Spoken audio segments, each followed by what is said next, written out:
tuning in.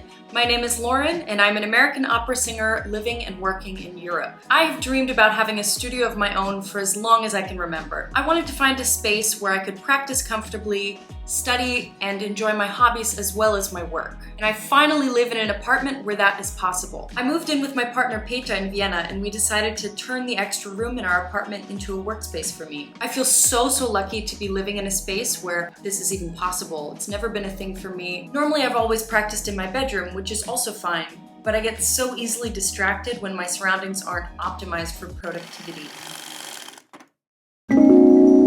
I had a lot of time on my hands during COVID when we weren't performing, so I decided to take the time to make this space really nice and create my dream studio. I started in March, feeling optimistic. I divided the room into two separate areas according to function. One singing area and one crafting/office space. For the singing area, I wanted it to be a cozy, inviting space where I would actually want to spend time. I wanted a full-length mirror to be able to see my body while I'm practicing. I wanted a standing music stand. My scores had to be easily accessible. I wanted a space to put a glass of water, a space to put my lax box, and maybe most importantly, I wanted to have enough space to move around. Sometimes when I'm practicing, I like to walk around, lie down on the floor, do a plank, so it had to be flexible. And of course, I had to have a keyboard with a stable music stand. For the desk area, I wanted my desk to be in command position because I also loved the idea of having enough space that two people could work on either side of the desk. I also wanted the surface to be mostly clear, meaning all the storage had to be somewhere that's not on the table. I wanted to be able to accommodate big sewing or cutting projects without having to move too many things around, and I wanted to keep visual clutter to a minimum. I also knew I wanted a separate sewing table so that my sewing machine could have a permanent spot and I could swivel around and do a quick project. I had a rough idea of the two areas I had planned on setting up, but the floor plan went through changes as I continued in the process. Here's what I started with. This room used to be the bedroom, but ever since we moved the bed in the other room, this spot has gone through a lot of changes. Our favorite COVID pastime has been rearranging furniture, thinking it will somehow make us feel like we've accomplished something, while also tricking ourselves into thinking we can make this place cozier and less infuriating, even though they're still the same walls we've been staring at for a year and a half. Maybe it was just our way of feeling like we had some semblance of control in our lives. Anyway, moving on. This room ended up being a catch-all for all the things we didn't want to immediately deal with. Oh look, more jars. So my first challenge would be going through all the stuff that had been piling up and clearing out the room. My biggest obstacle in this room were the closet cabinets. When we moved the first cabinet, it broke into pieces, but we were able to salvage the second one. So for the meantime, it was going to serve as storage for my performance gowns. Look at this! A space where my long gowns don't hit the ground. It seemed like I was finally starting to make some progress. There's a dust bunny! I went through my desk that had been in the living room, moved it in, chose a layout I liked, and even started to paint. And then life got in the way. I was busy learning lots of music. Then I got the chance to go take a month and see my family in the US while we weren't performing at the Volksoper.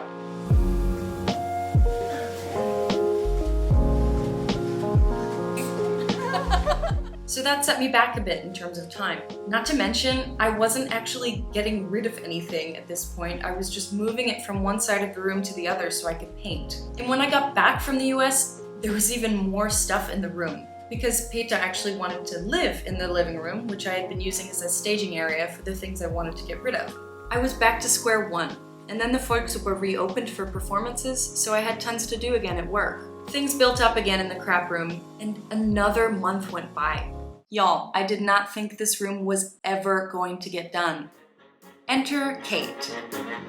She kicked my ass into gear and spent an entire day motivating me to go through stuff, clear out the room, and get this project moving. We took everything out, we sorted through the jars, we listed tons of stuff online to be picked up and enjoyed by somebody else, and we even took apart the other giant PAX cabinet. We ended up putting some smaller cabinets in the living room to store my performance gowns, so I could better use the space in here. So the cabinet went to a new home too. Kate helped me optimize the floor plan to be more functional and spacious, and I felt like I was finally able to visualize myself practicing in this room. I had only painted about a third of the room, and there were these stubborn water damage stains on one wall. I was naive enough to think that I could cover the stains with just white paint, but I was so wrong. I think I did about 8 coats and the damage was still showing through. So I finally went out and I bought some primer specifically meant for covering water damage stains, and that worked. I also decided to paint a dark green accent wall, which helped cover it up a little bit too. The primer was a little bit shiny, and at first it showed through the green paint, but in the end, after a few coats, I was able to cover the stains completely, which I consider a win. After the green wall was done, I moved on to the area above the desk. There were some holes on the wall that needed to be filled, so I took care of that. Then I continued with the super unsatisfying job of painting a fresh coat of white on white. This was my absolute least favorite part of this entire room redo. You can't even tell what you're doing. It's so hard to tell which areas you've already painted. I hated it. Then came one of the most exciting moments of the project so far. I decided to finally upgrade and buy myself the keyboard of my dreams, the Nord Grand. Here she is in all her glory. I've been eyeing her for so long, always stopping by to play her in the music store. She has 88 weighted keys, and I'm seriously thankful to have the flexibility to be able to save up enough money to buy her. And I think she looks fabulous next to my green wall. Next, I built up my Ivar bookshelf and stained it. I think staining raw wood can add a bit of a more polished vibe to some cheap IKEA furniture, and I'm obsessed with this teak color. Someday I'll replace the cheap stuff with mid-century modern or some other gorgeous vintage furniture, but today's not that day, unfortunately. I also hung some pegboards for craft storage, and I painted the accessories with gold and copper spray paint. Then I took another 3-week break to do some concerts in Belle-Île-en-Mer. Enchanté. When I got back, I put up some bulletin boards. I try to save all my toy notes from performances, and I loved the idea of trying to display them in some way. This way, I can just turn around and look at them and feel the support of my colleagues at any time. I also hung a statement mirror above the keyboard. I had originally planned to do a gallery wall around it, but I really liked the way it looked and I didn't want to crowd it too much. Finally, it was time for finishing touches. A fresh coat of paint on the yellowing door frames, a macrame plant hanger, of course, more plants, and a few other things to personalize the space and make it feel cozy.